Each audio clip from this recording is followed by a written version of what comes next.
हर हर Mahadev friends, स्वागत है आप सभी का मेरे चैनल में। आज हम शिव पूजा के बारे में बात करने जा रहे हैं और शिव पूजा में बेलपत्र का कितना महत्व है ये जानने वाले हैं। तो चलिए हम वीडियो स्टार्ट करते हैं और जानते हैं कि बेलपत्र का क्यों ज़्यादा उपयोग किया जाता है शिव पूजा में। तो भगवान शिव की पूजा में बेलपत्र का विशेष महत्व है, ये तो सभी जानते हैं। इसे शिव जी को अत्यंत प्रिय माना जाता है और इसे चढ़ाने से शिव जी प्रसन्न होते हैं। बेलपत्र की 3 पत्तियां, जो कि शिव जी के 3 नेत्रों का प्रतीक मानी जाती हैं, त्रिदेव का प्रतीक भी माने जाती हैं। बेलपत्र की 3 पत्तियां ब्रह्मा, विष्णु और महेश का प्रतीक मानी जाती हैं। शिव जी की कृपा, बेलपत्र चढ़ाने से भगवान शिव की कृपा प्राप्त होती है और सभी मनोकामनाएं पूर्ण होती हैं। और साथ के साथ पाप क्षमा, बेलपत्र चढ़ाने से जन्म जन्मांतर के पाप नष्ट हो जाते हैं, मोक्ष की प्राप्ति होती है फ्रेंड्स। आध्यात्मिक शक्ति भी बढ़ती है साथ में। बेलपत्र से पूजा करने से भक्तों को आध्यात्मिक शक्ति प्राप्त होती है और साथ के साथ सौभाग्य। बेलपत्र वृक्ष के नीचे शिवलिंग की पूजा करने से सौभाग्य की प्राप्ति होती है। स्वास्थ्य भी लाभ होता है, जैसे कि बेलपत्र के औषधीय गुण भी होते हैं, जैसे कि पाचन संबंधी रोगों में राहत और मानसिक शांति भी बेलपत्र से हमें मिलती है। बेलपत्र चढ़ाने के क्या क्या नियम होते हैं, अब हम ये भी जान लेते हैं फ्रेंड्स। बेलपत्र को उल्टा चढ़ाया जाता है, जिससे शिव जी और लक्ष्मी जी दोनों की कृपा प्राप्त होती है। बेलपत्र को गंगा जल से धोकर ही चढ़ाना चाहिए और चढ़ाया जा सकता है। बेलपत्र चढ़ाने के बाद शिवलिंग का अभिषेक करना चाहिए। और अन्य महत्वपूर्ण बातें इसकी ये हैं कि बेलपत्र को शिवजी के प्रिय माना जाता है। बेलपत्र का पेड़ घर में धन धान्य और सुख समृद्धि लाता है। बेलपत्र को 6 महीने तक बासी नहीं माना जाता है। बेलपत्र चढ़ाने के लिए कोई विशेष मंत्र नहीं है, लेकिन त्रिदल, त्रिगुण णाकाराम, त्रिनेत्रम च त्रिधायुधम, त्रिजन्म पाप संहार बिल्वपत्रम शिवपर्णम मंत्र का उच्चारण आप कर सकते हैं। ये संस्कृत में मंत्र है और अगर आपको ये कठिन लगता है तो सिर्फ आप ओम नमः शिवाय आसान सा मंत्र बोलकर ही आप बेलपत्र अर्पण कर सकते हैं, या फिर श्री शिवाय नमस्तुभ्यम, जो कि बहुत आसान है, जिससे शिव की कृपा आपको आसानी से प्राप्त होती है। और इस मंत्र से, श्री शिवाय नमस्तुभ्यम मंत्र से, शिव जी बहुत जल्दी प्रसन्न होते हैं फ्रेंड्स। शिव पुराण के अनुसार बेलपत्र के पेड़ के नीचे जड़ में दीपक जलाने से व्यक्ति को पुण्य की प्राप्ति तो होती ही है, साथ में बेलपत्र के वृक्ष के जड़ भगवान शिव का वास होता है इसमें। इसे लिंग रूप में भी कहा जा सकता है। ऐसी मान्यता है कि बेलपत्र की जड़ की गंध से पूजा करने से व्यक्ति को शिवलोक की प्राप्ति होती है। और बेलपत्र के पेड़ के नीचे जल चढ़ाने से हमें क्या प्राप्त होता है? शिव की कृपा प्राप्त होती है। श्री शिवाय नमस्तुभ्यम बोल के बेलपत्र के पेड़ के नीचे जल चढ़ाने से शिव की कृपा बहुत ही जल्द आपकी मनोकामना पूर्ण और आपकी नेगेटिव शक्तियाँ जो भी हैं आपके घर में वो सब दूर होती हैं और शिव की कृपा प्राप्त होती है फ्रेंड्स।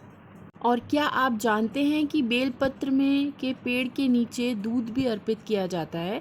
दूध अर्पित करने से ये होता है, घर में जो आपकी मौजूद नकारात्मक ऊर्जा नष्ट होने लगती है और घर में सकारात्मकता का संचार होता है। साथ ही घर पर आने वाला हर संकट भगवान शिव की कृपा से तर लिया जाता है।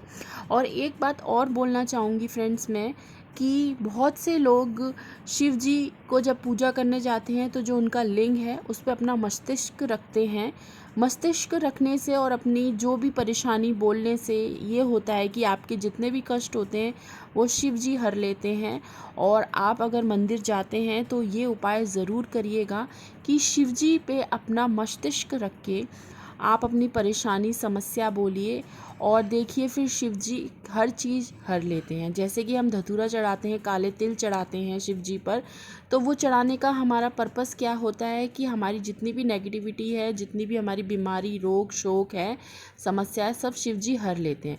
उसी प्रकार से आप अपना मस्तिष्क रखते हैं तो आपके नवग्रह जो होते हैं, नवग्रह में जो भी आपकी ग्रह की महादशा चल रही है, अगर वो महादशा अच्छी नहीं चल रही है, आपको कष्ट दे रही है, तो वो भी शिव जी हर लेते हैं फ्रेंड्स। तो एक ये उपाय अवश्य करिएगा जब भी आप मंदिर जाएं फ्रेंड्स।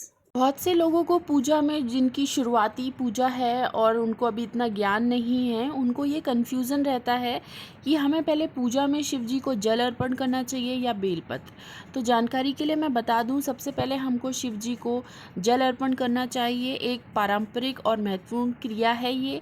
उसके बाद जल के बाद हमें बेलपत्र अर्पित किया जाता है। बेलपत्र भगवान शिव को बहुत प्रिय है, इसे अर्पित करना भी महत्वपूर्ण माना जाता है। अन्य सामग्री, जैसे कि इनके बाद आप क्या क्या चीज़ अर्पण कर सकते हैं, जल और बेलपत्र के अलावा पूजा में दही, दूध, शहद, फूल और अन्य सामग्री भी अर्पित की जा सकती है फ्रेंड्स। साथ के साथ कई लोग शिव जी के ऊपर काले तिल भी अर्पण करते हैं। काले तिल चढ़ाने का क्या रीज़न है वो मैं बताती हूँ आपको। काले तिल अर्पित करने से सर्पदोष, शनि की 7.5 ढैया और अशुभ प्रभाव कम हो जाते हैं। आपके कोई ग्रह दोष हैं या आपकी कोई बीमारी है, शत्रुनाश, ये सब के लिए भी आप काले तिल भगवान शिव को अर्पित कर सकते हैं। शिवलिंग पर काला तिल अर्पित करने से व्यक्ति को हर तरह की परेशानियों से मुक्ति मिलती है। भगवान शंकर की कृपा, मनोवांछित फल की प्राप्ति होती है आपको। एक महत्वपूर्ण जानकारी और आप लोगों से शेयर करना चाहती हूँ कि शिवलिंग पर हमें चावल कैसे नहीं चढ़ाने चाहिए, जिसे अक्षत भी कहा जाता है। चावल को कुछ विशेष समयों पर हमें नहीं चढ़ाने चाहिए अक्षत शिवजी पर, जैसे कि सूर्यास्त के बाद, चंद्र ग्रहण पर और सूर्य ग्रहण के दौरान, और पूर्णिमा और अमावस्या के दिन शिवलिंग पर चावल चढ़ाना अशुभ माना जाता है। और हमें ये तो सभी जानते होंगे कि अक्षत हमें टूटे नहीं चढ़ाने चाहिए शिवलिंग पर। भले आप 4 दाने, 5 दाने या 7 दाने जितने भी चढ़ाएं, लेकिन साबुत शिवलिंग पर अक्षत चढ़ाए जाते हैं फ्रेंड्स।